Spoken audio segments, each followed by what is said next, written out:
What are your thoughts on 2026? Give me your outlook.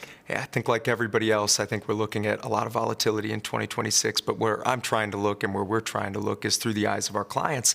And a lot of the brands that we work with, they know that with the current volatility, they're going to have to pick a path. And so what I see is a lot of different brands that are going to be making decisions assuming that, hey, this is the best decision we can make right now, and hopefully those partners have the right people in their businesses and the right partners that they're working with, to ultimately achieve their goals. So let's get a little bit specific on what you're hearing.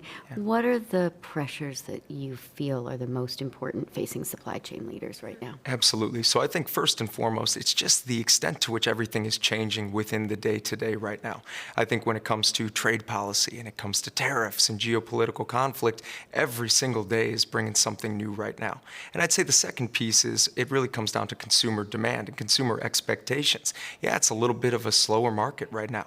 And so a lot of brands are trying to, after some of the fury and high orders that came out of the COVID market a few years ago, things have cooled a little bit. And these brands are having to now manage their costs in a different way than they did a few years ago.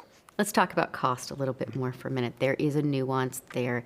We don't want it to be just a race to the bottom. What are your thoughts on that as a potential stumbling block? Yeah, absolutely. I mean, look, cost is extremely important, and it's important to manage right now in this environment. But I think the risk comes when cost becomes the only KPI that companies are using to make decisions. Cost savings in the short term are valuable, but if they create long-term risk exposure, that can create problems down the road. I think the other thing we see is where there's too much focus on cost, you run into a world where brands lose the flexibility and lose the competitive edge that makes their supply chain a differentiator for them. And so there's just a need to consider cost, but it can't be the only consideration. With a focus on cost, there is also the element of there's never really one right answer for everyone.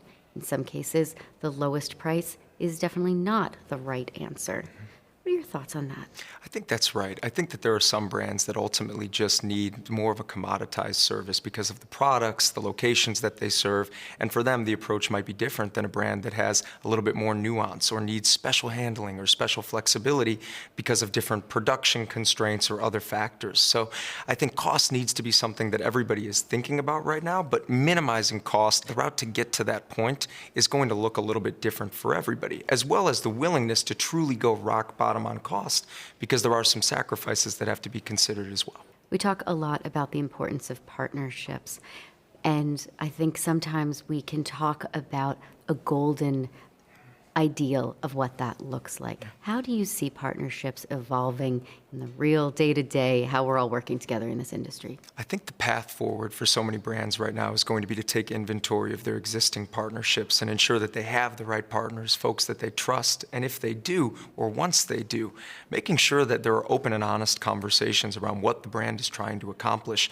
I think is critical to ensuring that cost is managed effectively, but without sacrificing other goals. The best partnerships, and I think this is where it will continue to develop, will be, with partners providing very clear data and visibility into activities within the supply chain, but then open collaboration in which one logistics provider may be seen as an extension of the brand that they're trying to serve, ultimately helping them to pursue their ideals and their objectives.